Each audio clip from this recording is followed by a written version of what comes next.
My name's Sarah Charters and I'm one of the consultant nurses working in the emergency department. I've been working with UHS since 2000, so almost 23 years. Within the armed forces, I'm a member of the RAF Reserves, and my current post is as the Senior Nursing Advisor for the RAF Medical Reserves. So that's a leadership role crossing 4 squadrons, providing professional leadership and service development for the RAF Nursing Reserves. In the NHS, I work here in the emergency department as a consultant nurse, and I'm the lead for some of our quite complex pathways, including caring for patients in mental health crisis, people who attend with psychosocial problems, patients who have high intensity service use, and also patients who are violent and aggressive towards our staff. So quite a varied role and considerable complexity. In terms of comparing or contrasting my role between the reserves and the NHS, the first thing to say is that I'm a nurse in both, and so nursing skills I think cross many settings. And within the reserves, my primary role when I've been deployed for the first 3 deployments were working within the aeromedical evacuation structure, so providing in-flight nursing support to patients between the theatre of operations and back to the UK. But my final tour was as the nurse in charge of the emergency department at Camp Bastion during its busiest time of operation. And there were a lot of similarities, obviously, then, although the scale of trauma was really significant out there and was really beyond anything that I've experienced within my NHS role. My decision to move to UHS was actually a personal one, in that I was living and working in Yorkshire at the time, but I'm originally from Hampshire, and my husband and I at the time decided to move south, and I was fortunate enough to come here for a promotion within the emergency department. But I have chosen to stay for 23 years, and so I guess that gives an indication of how good an employer I think UHS is. And I've had lots of opportunities here to develop myself and develop the service, which has been really challenging but enjoyable and very satisfying. I continue to work at UHS because of the opportunities that the trust affords me. Transitioning between working at UHS and mobilised operations has always been quite smooth for me, and I think a lot of that is down to the support I've received from my immediate line managers. So they've not made me feel guilty for going away for months, and have always made sure that other staff members are able to take over important elements of my role. And then when I've prepared to return, it's been a friendly welcome back, and with the support of my colleagues, I feel that I've sort of joined back in with the team without too many difficulties. And working in the emergency department has challenges, just the same as being on deployed operations. And it's an environment where there's great teamwork, and everyone looks out for each other. And so, in many respects, the sort of operating environment isn't that dissimilar. Whilst working at UHS, I've deployed 3 times, once to Iraq during the Second Gulf War, and then twice to Afghanistan.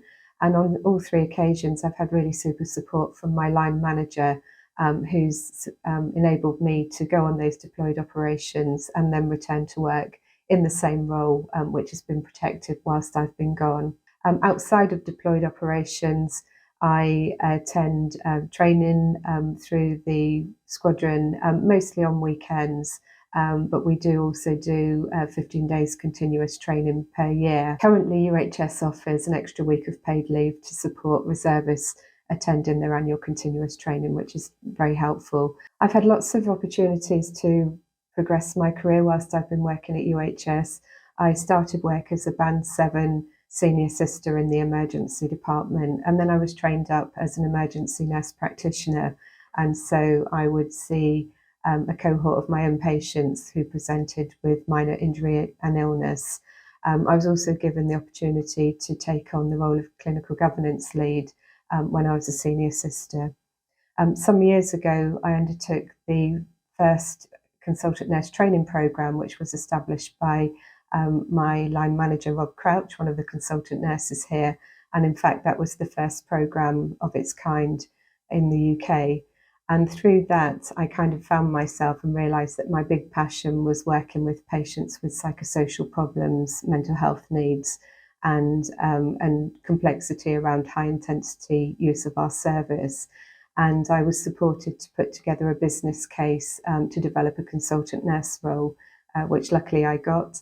And then from there, I've been able to develop services, including the Vulnerable Adult Support Team, which is a nationally award-winning service working with patients who have psychosocial needs, as well as developing a bespoke area for patients with mental health crisis, and helping to expand the service provision for people who attend in crisis. So I'd really say that UHS has given me a huge amount of opportunity to expand my breadth and depth of nursing input, and have really sort of had faith in me to undertake a lot of service improvement work, which I hope everyone would agree has been to the benefit of patients. When COVID-19 first started, the chief nurse asked me to take on the role of head of nursing for a potential COVID surge hospital. And I spent a couple of weeks working with a small team to prepare for the implementation of that facility should it be required. And I believe that I was asked to undertake that role because of my military service. So it was quite nice to actually be able to give something back to UHS in a very tangible way. Since starting at UHS, I've been fortunate enough to undertake a bachelor's degree in clinical nursing, and then undertake a 3-year training programme as a consultant nurse. And as part of that, I undertook a master's programme in nurse practitioning. And then from that, really, I've been able to extend and expand my career through working with my line managers to develop the role that I'm in now as a consultant nurse. And much of my development since those days of academia have been around on-the-job learning, working with other professionals, and shorter courses and shadowing, etc. So I think the great thing about UHS is that we have an opportunity to expand ourselves in lots of different ways, not just through academic education, but also through the opportunities that we're given. Teamwork is really important working in the emergency department, just as it is in the RAF Reserves. And what I would say is that I feel like I'm part of two families, in addition to my own family at home. It's really important to have close working relationships when you are sometimes enduring quite tough environments and situations. And I would say as a team, we work closely together, both in the military and in the ED. And key to that is being supported by those who are higher up in the trust, and we certainly receive good support from our care group and divisional and executive colleagues, and just the same as we do in the reserves. Leadership plays such a key role in making a good team, and fortunately for me, there's good leadership in both organisations. But it's really important, I think, as an individual to play your role within that, to be a good leader and to be a good follower. And that's something that both roles have taught me. Keeping up morale and supporting each other is so important within the role that we undertake at UHS, particularly as we work under so much pressure. And I think the key thing to that is having an open conversation, being available for your staff, and seeking out the support of others when you need it. And so for me, most of the support that I offer and receive is through those close working relationships that I have with my colleagues. My advice to any reservists considering a role at UHS is that you will be well supported here, and the Trust has a positive attitude towards reserve service. And to improve that further, we've recently begun an armed forces network, and so I think there will be even greater support for reservists through collaboration with other people within the armed forces community. For any members of UHS staff who are considering joining the reserves, I'd say it's a great opportunity to expand your experience and to transfer your NHS skills into a different, sometimes more challenging environment. And a key thing would be to engage with your line manager, have a conversation with them about your aspirations to join the military, and then perhaps reach out to members of the armed forces community, because we're here and can support you through the armed forces network if you wish to start an application process.